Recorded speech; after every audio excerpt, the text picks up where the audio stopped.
ഈ സർക്കാർ തദ്ദേശ സ്വയംഭരണ സ്ഥാപനങ്ങളോട് കാണിക്കുന്ന അനീതിക്കെതിരെ ഒരു സമരത്തിൻ്റെ ഭാഗമായി എല്ലാവരും ഒപ്പ് ശേഖരിക്കുകയാണ്. ഒപ്പുമതിൽ നിന്നാണ് അതിൻ്റെ പേര് ഞങ്ങൾ നൽകിയിട്ടുള്ളത്. ഇതിൻ്റെ ഉദ്ദേശം സർക്കാർ തദ്ദേശ സ്വയംഭരണ സ്ഥാപനങ്ങൾക്ക് നൽകേണ്ട എല്ലാ ഫണ്ടുകളും വെട്ടിക്കുറയ്ക്കുകയാണ്. എല്ലാവർക്കും സർക്കാർ പണം കൊടുക്കാനുണ്ട്. പക്ഷേ തദ്ദേശ സ്വയംഭരണ സ്ഥാപനങ്ങളിൽ പണം കൊടുത്തിട്ടില്ലെങ്കിൽ വികസന പ്രവർത്തനങ്ങൾ മൊത്തം നിന്നു പോകുന്ന അവസ്ഥയാണ്. കരാറുകാർക്ക് കൊടുക്കാണ്ട്, മറ്റുള്ളവർക്ക് കൊടുക്കാണ്ട്, പ്ലാൻ ഫണ്ടിൽ നിന്ന് അനുവദിച്ച തുക പോലും വെട്ടിച്ചുരുക്കി ഇവിടുത്തെ വികസനത്തെ തടസ്സപ്പെടുത്തുന്ന രൂപത്തിലാണ് ഇന്ന് സർക്കാർ മുന്നോട്ട് പോയിക്കൊണ്ടിരിക്കുന്നത്. അതിനെതിരെ ശക്തമായ പ്രതിഷേധങ്ങൾ എല്ലാ ഭാഗത്തുനിന്നും വരുന്നുണ്ട്. അതോടൊപ്പം ഇതും തദ്ദേശ സ്വയംഭരണ സ്ഥാപനങ്ങളിൽ ഇന്ന് ഇങ്ങനെ എല്ലാ സ്ഥലങ്ങളിലും, കേരളത്തിലെ എല്ലാ സ്ഥലങ്ങളിലും ഇതുപോലെ ഒപ്പുമതിൽ തീർത്തുകൊണ്ട് സർക്കാരിൻ്റെ ശ്രദ്ധ ഇതിലേക്ക് തിരിയണമെന്ന് ഞങ്ങൾ ആവശ്യപ്പെടുകയാണ്. സർക്കാർ ഇത്തരം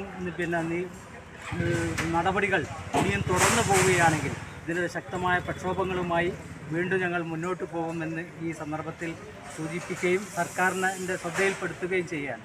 അപ്പോൾ ഇത്തരം കാര്യങ്ങളാണ് ഉള്ളത്. ഒരുപാട് കാര്യങ്ങൾ ഇതോടനുബന്ധിച്ച് വേറെയുണ്ട്. പെൻഷൻ കൊടുക്കുന്നില്ല, കുടിശ്ശികയാണ്. പെൻഷന് വേണ്ടി ഇവർ സെസ് ഏർപ്പെടുത്തി ആളുകളിൽ നിന്ന്, പെട്രോൾ അടിക്കുന്ന ആളുകളിൽ നിന്ന് പണം ഈടാക്കുന്നുണ്ട്. പക്ഷേ അതൊന്നും ഇതിൻ്റെ അവർ നേരത്തെ പറഞ്ഞ കാര്യങ്ങൾക്ക് വേണ്ടി, പെൻഷൻ കൊടുക്കാൻ വേണ്ടി വിനിയോഗിക്കുന്നില്ല. ഒക്കെ ഫണ്ട് വക മാറി ഗ്രൂപ്പിന് വേണ്ടി ഇപ്പോൾ കേരളീയം എന്ന ഒരു പുതിയ പരിപാടി നടത്താൻ പോവുക.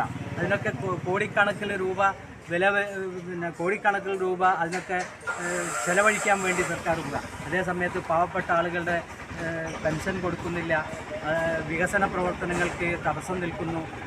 അങ്ങനെ ഓരോ തരം എല്ലാ വിഭാഗം ആളുകൾക്ക് സർക്കാർ പണം കൊടുക്കാനുണ്ട്. എല്ലാവരും കടത്തിലാണ്.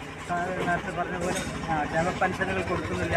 ക്ഷേമനിധിയിൽ അപ്പോൾ അടച്ച പണം പോലും, ക്ഷേമനിധിയിൽ ഓരോ ആളുകളും അടച്ച പണമുണ്ട്, അതിൽ നിന്നാണ് കൊടുക്കേണ്ടത്.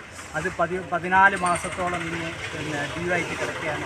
ഇങ്ങനെ വിവിധ രൂപത്തിൽ സർക്കാർ ഈ ജനങ്ങളെ ബുദ്ധിമുട്ടിക്കുന്ന ഒരവസ്ഥയിലാണ് പോയിക്കൊണ്ടിരിക്കുന്നത്. അതോടൊപ്പം നിത്യോപയോഗ സാധനങ്ങളുടെ വിലക്കയറ്റാണ്.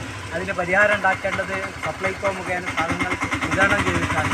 അത് ചെയ്യുന്നില്ല, അതിന് ഫണ്ടില്ല. ഇങ്ങനെ ഒരു കാര്യങ്ങൾക്ക് അവർക്ക് ഫണ്ടില്ല. പക്ഷേ സർക്കാരിൻ്റെ ദൂർത്തടിക്കാനുള്ള ഫണ്ട് അവർക്കുണ്ട്. അവരതിനു വേണ്ടി ഒരു മന്ത്രിയുടെ ഒരു ദിവസത്തെ ചികിത്സക്ക് 1,90,000 ഉറുപ്പ്യൻ്റെ ബില്ല് പാസ്സാക്കി കൊടുക്കാനാണ് പറഞ്ഞിട്ടുള്ളത്.